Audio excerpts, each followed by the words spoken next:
नमस्कार। खेत खजाना में आपका स्वागत है।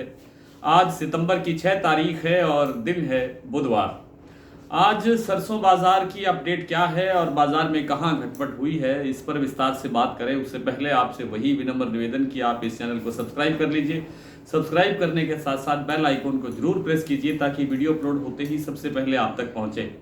आप इसको शेयर और लाइक भी कर सकते हैं। सरसों के बाजार की बात शुरू करें उससे पहले आज जो बड़ी खबर है वो ये है कि मसूर और जो दूसरी दलहन है या मूंग है, विशेष रूप से जो ऑर्डर है, आदेश है, वो मूंग और मसूर को लेकर के है कि मूंग और मसूर का जो स्टॉक है वो व्यापारियों को अब अपलोड करना होगा सरकार के पोर्टल पर डेली।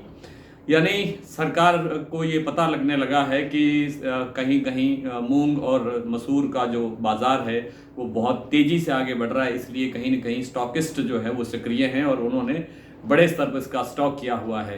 वैसे सभी दलहन के लिए सरकार ने ये पहले ही जारी किया हुआ है कि आपको वीकली जो पोर्टल पर इसकी जानकारी आपको देनी होगी कि आपके पास कितना स्टॉक आपके अंडर में है।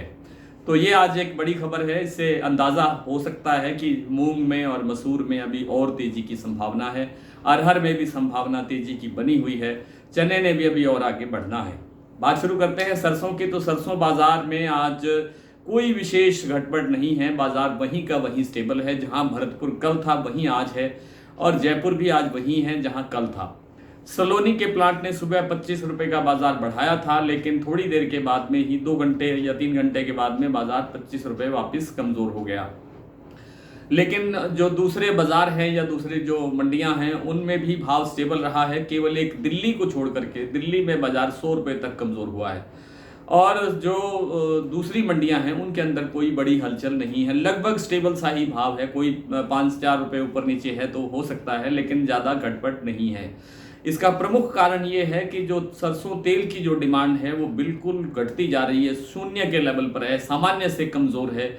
जो इन दिनों में तेल की मांग होनी चाहिए वो तेल की मांग नहीं बन रही है, इसलिए तेल की कीमतें टूट रही हैं। वैसे तो हमारे जो घरेलू तेल उद्योग है उसकी हालत ही बहुत दयनीय है, बहुत नाजुक है, बहुत नाजुक दौर से गुजर रहा है, संकट के दौर से, आर्थिक संकट के दौर से गुजर रहा है तेल उद्योग, क्योंकि विदेशी तेलों का जो आयात है वो निरंतर बढ़ रहा है। और जिस दिन ये खबर आती है कि पाम तेल का आयात इतना बढ़ गया, अगस्त में इतना हो गया, मलेशिया पाम तेल का उत्पादन इतना बढ़ गया, उन सब बातों से जो हमारा जो सरसों तेल है उसके ऊपर सबसे ज़्यादा असर आता है और उसका सीधा असर आता है सरसों के भाव पर। तो फिलहाल लगता नहीं है कि कोई बहुत बड़ी गिरावट आने की संभावना है। आप देख रहे हैं लगातार 2-3 दिन से जयपुर का जो भाव है 5,925 रुपये पर कायम है। भरतपुर का जो सरसों का भाव है वो 5,000 रुपये के दायरे में है या 5,000 पर स्टेबल है और जो दूसरी मंडियां हैं उनके अंदर भी भाव स्टेबल बना हुआ है। लगता नहीं है कि कोई बहुत बड़ी गिरावट होगी।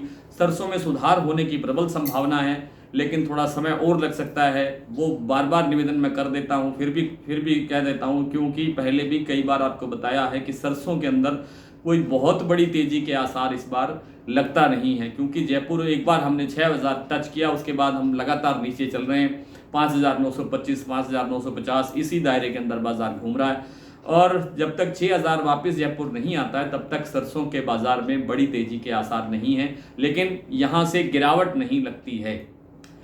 और मूंगफली तेल का जो, जैसा मैंने पहले निवेदन किया था कि मूंगफली तेल में गिरावट की संभावना नहीं है और मूंगफली तेल में जितनी गिरावट आई उससे ज़्यादा रिकवरी अब आ चुकी है। 1,775 रुपये राजकोट का भाव है।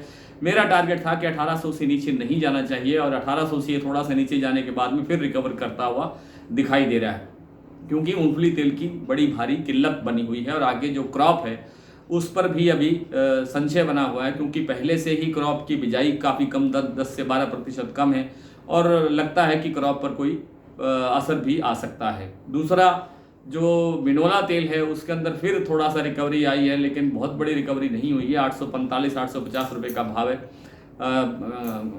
गुजरात के कड़ी में बिनोला तेल का 10 रुपये का। सरसों तेल जयपुर के अंदर 1,066 रुपये है 10 किलो में और 1,076 रुपये है कच्ची घानी का भाव।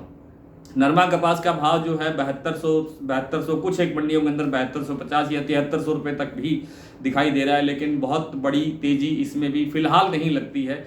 बाजार में थोड़ा बहुत सुधार होगा, लेकिन जैसे आवकें बढ़ेगी दिवाली के आसपास, आवक बहुत ज़्यादा होती है उस समय, तो तो तब थोड़ा प्रेशर भी आ सकता है और थोड़ा बाजार में गिरावट भी देखने को मिल सकती है। आइए कुछ मंडियों के भाव देख लेते हैं। आज सरसों, जैसा मैंने अभी आपको जिक्र किया कि भाव स्टेबल है, और सलोनी का भाव जो कल था, कल वही आज भाव है। 25 रुपये सुधरने के बाद में 25 रुपये की गिरावट आई है। कोटा सलोनी का भाव है 6300 रुपये।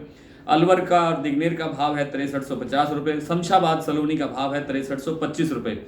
भरतपुर आज 5500 रुपये पर कायम है। जयपुर 5925, गंगापुर 5550, दिल्ली 5500 रुपये, चरखी दादरी 5500 रुपये, टोंक 5430, निवई 5450, नडबई 5500 रुपये, बीपी आगरा 6075। बीपी आगरा 6050 पर खुला था। ये प्लांट का नाम है, जैसे सलोनी प्लांट है वैसे ये भी प्लांट है। 6050 पर खुला था, लेकिन बाद में 6075 रुपये का भाव है। शारदा का भाव भी 6075 है। अलवर 5600, हिंडौन 5585, सुमेरपुर 5470, कोटा 5400, बीकानेर 5150, नागौर 5200, केरली मंडी 5575, खैरथल 5525, बारामंडी 5350, मेड़ता सिटी 5200, गोलूवाला 5436, सिरसा 5250, गंगानगर 5272, गोयल कोटा ये भी प्लांट है, ये स्टेबल है 5850 पर। सिवानी 5400 रुपये, हिसार 5400 रुपये, बरवाला 5200 रुपये, मुरैना 5200 रुपये, ग्वालियर 5300 रुपये, पोरसा मंडी 5175 रुपये, नोहर 5400 रुपये, और एलनाबाद हरियाणा में सरसों का आज भाव रहा 5375।